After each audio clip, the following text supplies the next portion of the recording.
નમસ્કાર મિત્રો, વિડીયોમાં તમારું સ્વાગત છે। જી હા મિત્રો, અત્યારે હાલના મોટા અને મહત્વના સમાચાર સામે આવી રહ્યા છે। તો મિત્રો, સમાચારમાં વાત કરીએ તો વડોદરાના પ્રતાપનગર રેલવે કોલોનીમાં પ્રેમ સંબંધના કારણે એક યુવતીની હત્યાની ચોંકાવનારી ઘટના સામે આવી છે। રેલવેમાં નોકરી કરતી યુવતીએ પોતાના પ્રેમી અને મંગેતરને ઊંઘમાં દુપટ્ટાથી ગળું દબાવીને મોતને ઘાટ ઉતારી દીધો હતો। આ ઘટના 29 ડિસેમ્બર 2025ના રોજ બની હતી, જેનો ઘટસ્ફોટ પોસ્ટમોર્ટમ રિપોર્ટ બાદ થયો। મકરપુરા પોલીસે યુવતીની ધરપકડ કરીને હત્યાનો ગુનો નોંધ્યો છે અને વધુ તપાસ હાથ ધરી છે।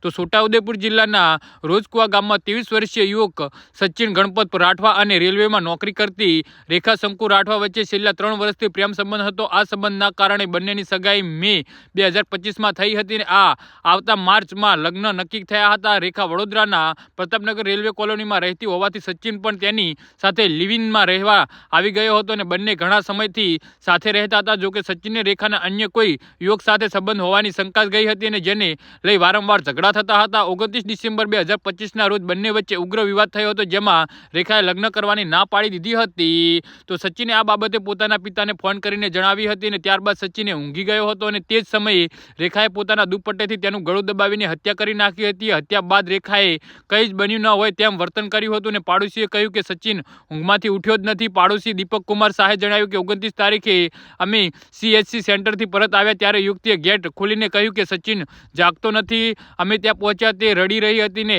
અમે જગાડવાનો પ્રયાસ કર્યો પણ તે ઉઠ્યો નહીં। અમને ખબર પડી કે તે મરી ગયો છે। અમે એમ્બ્યુલન્સ બોલાવીને હોસ્પિટલ લઈ ગયા હતા। જી હા મિત્રો, તો આના વિશે તમારું શું કહેવું છે તો નીચે અમારી કમેન્ટ બોક્સમાં જરૂરથી જણાવજો અને અમારી YouTube ચેનલને સબસ્ક્રાઇબ કરવાની ભૂલતા નહીં। ધન્યવાદ।